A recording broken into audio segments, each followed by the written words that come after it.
அஸ்ஸலாமு அலைக்கும் வரஹ்மத்துல்லாஹி வபரகாத்துஹு. அப்பா என்னையா மழை இது அடி போட்டு எடுக்குது. இதெல்லாம் காலையில் கோழி கூட திறந்து விடல, அவ்வளோ மழை. கோழிக்கு தீனி கூட வைக்காமல் போயிட்டேன். ஏன்னா பேஞ்சிக்கிட்டே இருந்துச்சா, இந்த பக்கமே வர முடியல. அதனால் காலையில் கடைக்கு போயிட்டு இப்போ தான் வந்தேன். சரி முதல்ல இதுங்களுக்கு தீனி வச்சு விடலாம். என்ன பண்ணுதுங்க, எல்லாம் இருக்குதுங்க.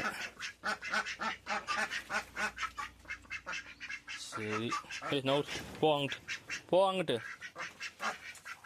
முதல்ல கதவை திறந்து போய் தீனி வச்சிடலாம்.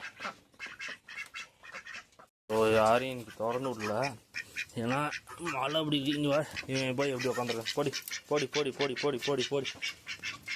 அதனால் கம்பு மட்டும் வச்சு விட்டேன். உள்ளார கொஞ்சம் கிளைமேட் மோசமாக இருக்குது. சரி இதுக்கு வேறு தண்ணி கொஞ்சம் நல்லா முட்டையும் போடல. என்னன்னா ஒரு நாள் விட்டு ஒரு நாள் தான் முட்டை போடுது. இந்த வாத்துங்க தான் முக்கால்வாசி சாப்பிட்டு காலி பண்ணிடுது. எவ்வளோ போட்டாலும் இந்த வாத்துங்க அடிச்சு நொறுக்கிடுது.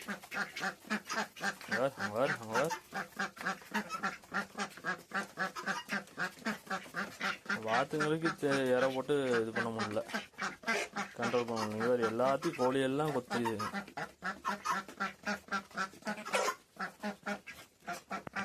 சரி அப்படி போயிட்டு எங்களுக்கு தண்ணி நல்லா கொதிக்க வச்சு கொண்டு வந்து போடலாம்.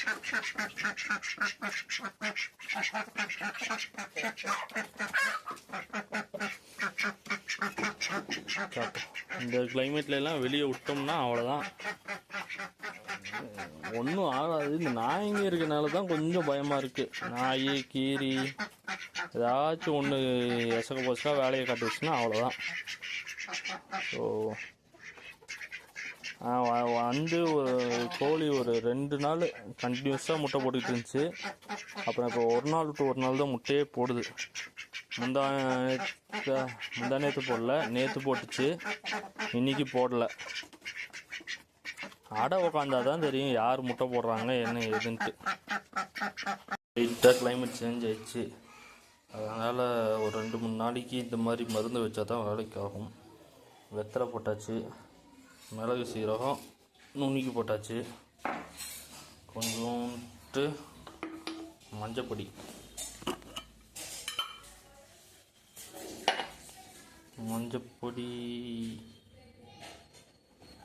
கொஞ்சோண்டு போட்டுக்கலாம்.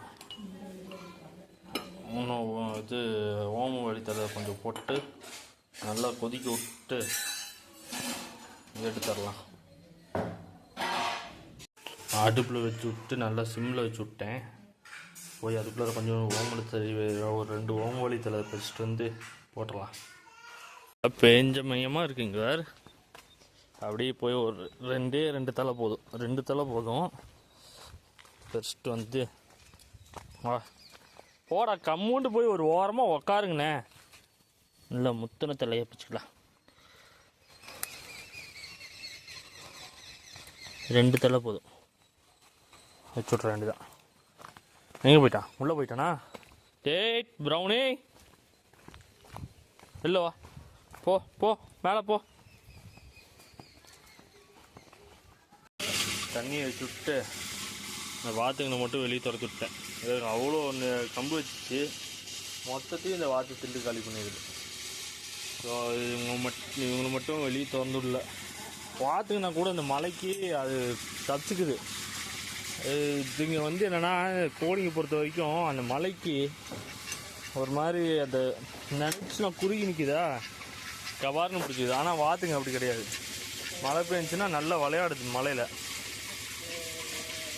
அதனால் வாத்துங்களை பற்றி எந்த பயமும் இல்லை, கோழிங்க தான் பயமாக இருக்குது. ஸோ தண்ணி வச்சாச்சு, எல்லாம் இறங்கி வராங்க. தண்ணி குடிக்கல தான் அந்த அம்மா அப்படி லைட்டாக எட்டி பார்க்குது, என்னமோ வச்சுட்டு போயிருக்காண்டான்ட்டு. லைட்டாக கொஞ்சம் வெட்டாக இருக்குது, இருந்தாலும் பயமாக இருக்குது. இங்கே பாருங்க, இங்கிட்டு கொஞ்சம் லைட்டாக வெட்டாக இருக்குது. இந்தெல்லாம் அங்கிட்டிருந்து அப்படியே ஃபுல்லாக மிஸ்ட்டு இறங்குது. அதனால் வேணாம், கொஞ்சம் மழை நிற்கிற வரைக்கும் நம்ம சேஃப்டியாக இருந்துக்க வேண்டியதான்.